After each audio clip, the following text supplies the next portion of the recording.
Praise the lord.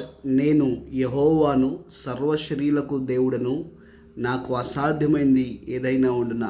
ఇర్మియా గ్రంథము 32వ అధ్యాయము 27వ వచనంలో ఉన్నటువంటి మాట ఇది. అవును, ఆయన సర్వశరీరులకు దేవుడై ఉన్నాడు.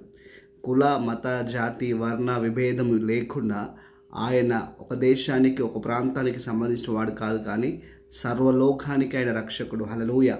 కాబట్టి మనిషిగా మన జీవితంలో మానవునికి ప్రతి దాంట్లో కూడా ఒక కొలత ఉంది, ఒక కొలమానం ఉంది, ఒక పరిధి ఉంది. మనిషి ఆయుష్ కూడా 100 సంవత్సరాలతో లెక్కిస్తారు. మనిషి జ్ఞానమునకు పరిమితి ఉంది, మనిషి ఆలోచనలకు పరిమితి ఉంది. అయితే దేవుడు అతీతుడు. మన ఆయుష్కు, మన ఆలోచనలకు, మన తలంపులకు అందనివాడు. ఆయనకు సర్వము సాధ్యమే, సమస్తము సాధ్యమే. కాబట్టి నీ జీవితంలో అసాధ్యమైన కార్యం ఏదైనా ఉన్నా సరే ఆయన చేతిలో పెట్టు, ఆయన నీకు సాధ్యం చేయిస్తాడు.